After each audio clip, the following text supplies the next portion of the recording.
buenos días. Hoy vamos a estar viendo una guía práctica para poder liquidar impuesto a las ganancias para las personas jurídicas en el caso de las sociedades regularmente constituidas para el periodo fiscal 2021.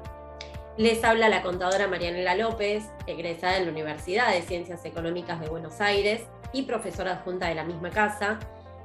También expositora de diferentes cursos dictados dentro del Consejo Profesional de Ciencias Económicas de Cava y escritora de artículos doctrinarios, tanto impositivos como previsionales, que fueron publicados en Editorial La Ley y en Editorial Repar.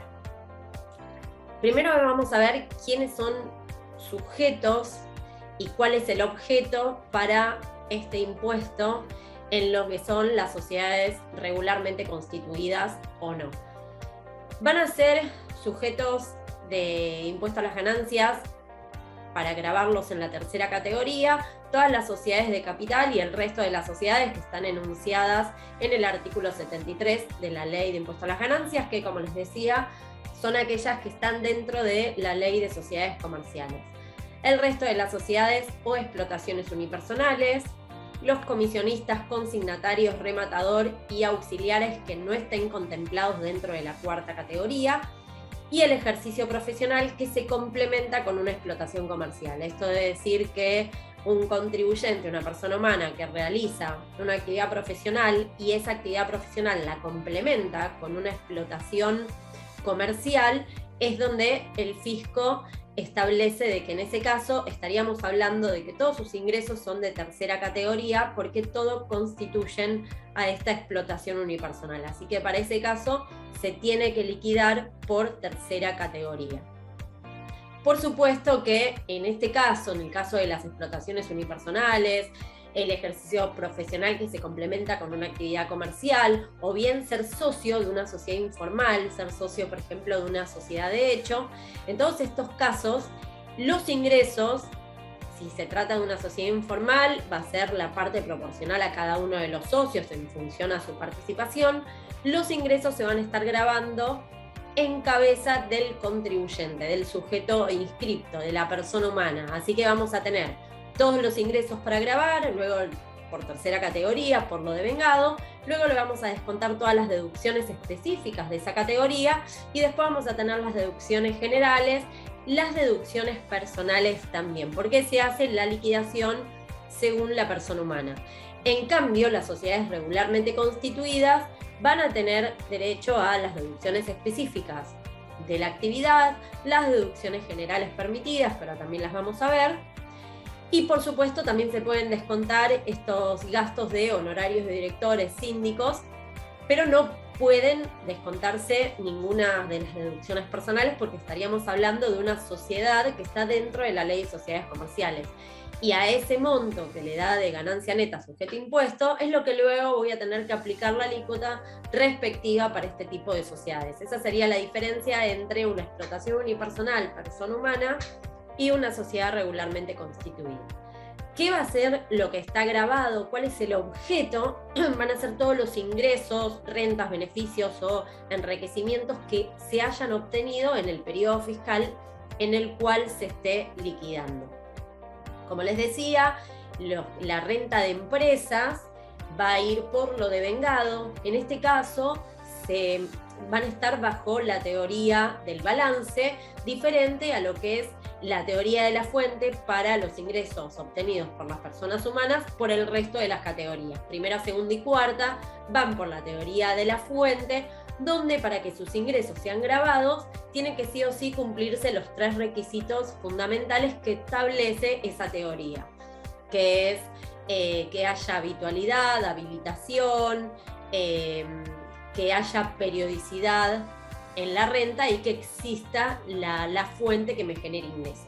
En el caso de la teoría del balance, que van a ser todos los ingresos obtenidos por los sujetos empresas, ya sea las sociedades regularmente constituidas como las sociedades informales o las explotaciones unipersonales, van a ir por tercera categoría, van por lo devengado y directamente están bajo lo que es la teoría del balance. Esto lo que significa es que todos sus ingresos van a estar grabados siempre que no estén alcanzados por algún beneficio legal. Pero no tienen que cumplirse los tres requisitos que sí se tienen que cumplir en la teoría de la fuente para que el ingreso se grave.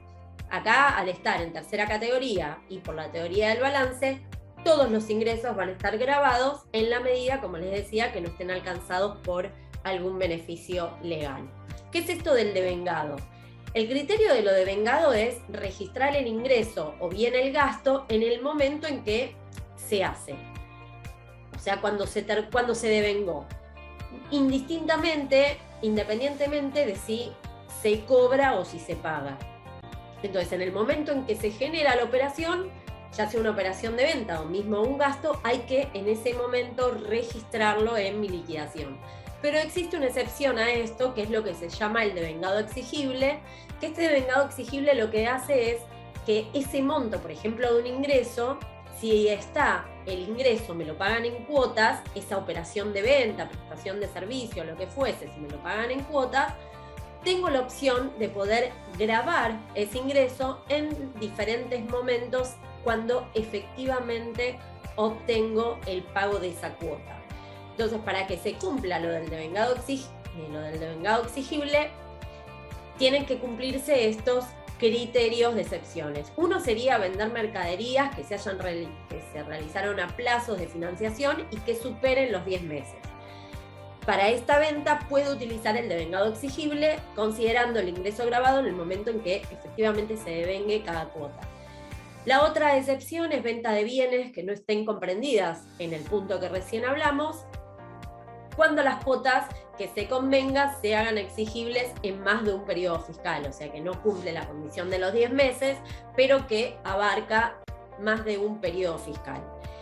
Y la otra excepción es la construcción de obra pública, cuando el plazo de ejecución abarque más de un periodo fiscal, o bien cuando el pago de la construcción se inicie después de haber finalizado la obra, con cuotas exigibles en más de 5 ejercicios fiscales. De cumplirse esto, el contribuyente puede optar por lo que es el devengado exigible. Entonces, ¿cuáles serían estas ganancias que yo voy a considerar dentro de la tercera categoría? Dijimos, todas las rentas obtenidas por las sociedades que están enumeradas en el artículo 73 de la Ley de Impuesto a las Ganancias, que son las sociedades regularmente constituidas que están dentro de la Ley de Sociedades Comerciales. También las que derivan de cualquier otra clase de sociedad que esté constituidas en el país o explotaciones unipersonales. Esto de una sociedad informal. La sociedad informal no es sujeto de impuesto a las ganancias, y era esto que les decía, que lo que va a pasar es que la ganancia de la sociedad se va a estar dividiendo en cabeza de cada uno de los socios según la participación que tengan, y ese ingreso proporcional es lo que va a gravar cada uno de los socios en su liquidación determinativa de ganancias, pero como persona humana con ingresos de tercera categoría. También se van a considerar de tercera las que deriven de actividades de comisionistas, consignatarios, rematadores y otros auxiliares de comercio que no estén incluidos expresamente dentro de lo que es la cuarta categoría. Las derivadas de lotes con fines de urbanización y las que provienen de edificación y enajenación de inmuebles bajo el régimen de propiedad. Las derivadas de fideicomisos en las cuales el fiduciante sea beneficiario, salvo que se trate de fideicomisos financieros o cuando el fiduciante beneficiario sea un sujeto del exterior. Todas las otras ganancias que no estén incluidas en ninguna de las otras categorías, o sea, actuaría como una categoría residual. Después las compensaciones en dinero, en especie, los viáticos, entre otros, que se hayan percibido por el ejercicio de las actividades que antes les acabo de mencionar, y actividades profesionales que estén complementadas con una explotación comercial, o sea, esta actividad profesional que se complementa con una actividad comercial, todo estaría dentro de los ingresos de tercera categoría. ¿Cuáles son las deducciones de esta categoría? Las deducciones específicas: todos los gastos y erogaciones que sean inherentes al giro de negocio, los castigos y provisiones contra los malos créditos, gastos de organización, pudiendo siempre deducirse el gasto en el primer ejercicio o mediante la amortización en un plazo no mayor a 5 años, las sumas que las compañías de seguros destinen a integrar las previsiones, cuando éstas no hayan sido absorbidas van a tener que considerarse como ganancia imponible del año. Las comisiones y gastos que se hayan incurridos en el extranjero también me lo voy a poder deducir. Gastos efectuados a favor del personal, como asistencia médica, ayuda escolar y cualquier otro tipo de gasto que se haga a favor de los empleados, gratificaciones, aguinaldos abonados al personal, etc. Todo lo que se le paga por recibo de sueldo al empleado me lo voy a poder estar deduciendo. Aportes de empleadores efectuados a los planes de seguro de retiro privado, gastos de representación, y acá el tope es el 1,5% del monto de las remuneraciones abonadas durante ese año, y las sumas que se destinen también al pago de honorarios a directores, síndicos o miembros del Consejo de Vigilancia, y lo que se hayan acordado con los socios administradores, siempre con las limitaciones que ahora vamos a estar viendo que establezca la ley. Modificaciones para el periodo fiscal 2021 en lo que son las sociedades regularmente constituidas es que pasamos de una alícuota fija del 35% a una alícuota variable en función a los ingresos. También sería una alícuota escalonada y progresiva, como lo es para la persona humana, pero más acotado. Acá lo que dice es que si el ingreso, la ganancia neta sujeta a impuesto es hasta 5 millones, se va a aplicar el 25% sobre ese valor.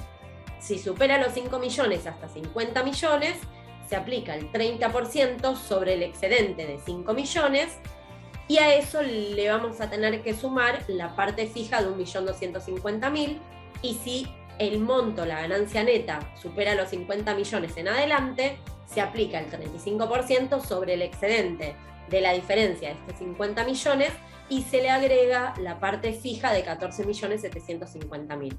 ¿Se va a pagar un poco menos? La respuesta es que sí, porque anteriormente se abonaba un 35%, indistintamente si se tenía una ganancia neta sujeta a impuesto de 5 millones, como si se tuviera una ganancia neta sujeta a impuesto de 60 millones. Con lo cual ahora, en función a lo que efectivamente obtenga de ingresos, se va a estar abonando un poco menos de impuesto. Importante, esto se va a aplicar para los ejercicios fiscales o años fiscales que inicien a partir del 1 de enero del 2021. Inclusive, todas estas alícuotas se van a estar modificando a partir del 1 de enero del 2022, y lo que se toma como base es la variación anual del índice de precios al consumidor, que es el IPC, a nivel general, que es el que comunica INDEC todos los años. Por otro lado, también lo que se aumenta son las deducciones especiales para esta categoría cuando se destinen al pago de honorarios a directores, síndicos o miembros del Consejo de Vigilancia, como así también los acordados a los socios administradores. Se incrementa esta deducción, recordemos que venía siendo un 25%, que sería, teníamos una parte fija para descontarnos o hasta un 25% de la utilidad contable. Bueno, esto se incrementa a un 40% cuando el perceptor sea una mujer, y a un 60% cuando se trate de travestis, transexuales y transgénero, que esto lo que hace es incentivar que puedan formar parte y participar del directorio de las empresas. Con todo esto vamos a ver, para concluir, un análisis de cómo sería la liquidación si soy una explotación unipersonal, siendo persona humana, o si soy una sociedad regularmente constituida. Si vamos primero a como una sociedad regularmente constituida, por ejemplo un SRL, donde tuvo una ganancia neta sujeta a impuestos de 1 millón, voy a ver en la escala que lo que tengo que abonar es el 25%. Quiere decir que el impuesto determinado es 250.000. Ahora, si soy una persona humana que tiene ingresos de tercera, como una explotación unipersonal o por una participación en una sociedad informal, y tengo ese mismo ingreso, voy a ver que ahí voy a estar dentro del artículo 94 de la ley, esta alícuota escalonada y progresiva, pero me puedo descontar el mínimo no imponible, la deducción especial, y eso de la base imponible me va a estar dando 241.553,12 al llevarlo al artículo 94 con una parte variable que estaría en el 15% más la parte fija, me da que el monto que tengo que ingresar es de 23.972. Este es el beneficio que se tiene entre una sociedad regularmente constituida y una sociedad informal. El tema con las sociedades informales es que el pro la contra que vamos a encontrar es la responsabilidad de los socios. Y el otro ejemplito es, si soy una sociedad, una SRL por ejemplo, y tengo una ganancia neta sujeta a impuesto de 10 millones, eso lo voy a llevar a la alícuota y veo que estoy en el 30%, así que voy a aplicar el 30 sobre la diferencia de 10 y 5, y luego tengo la parte fija de 1.250.000, con lo cual el impuesto determinado es 2.750.000, que si lo comparamos con el 35%, en ambos casos estaría pagando un poco menos de impuesto. Sobre todo se nota en el que tiene una ganancia sujeta a impuesto de 1 millón. Y si voy, por último, la explotación unipersonal o una sociedad informal con participación y la ganancia neta fue de 10 millones, esto voy a descontarme también el mínimo no imponible, la deducción especial, por supuesto que este es un ejemplo acotado, porque puedo tener cargas de familia, etc. Me va a quedar una base imponible sujeta a impuesto de 9.242.305, eso lo llevo al artículo 94 y me establece que voy a estar en el 35%, con el 35% sobre la diferencia del excedente, más el monto fijo, me estaría dando un impuesto a ingresar de 3.103.805. En este caso, me estaría perjudicando ser socio de una sociedad informal porque termino pagando más impuestos. Debería ver si me puedo descontar o cargas de familia o qué más me puedo deducir para poder achicar el monto a ingresar al fisco. Bueno, hasta acá llegamos con esta guía práctica. Nos vamos a ver en el video siguiente, donde vamos a estar viendo bien cuáles son las deducciones específicas para la tercera categoría en el caso de las sociedades regularmente constituidas. Muchísimas gracias.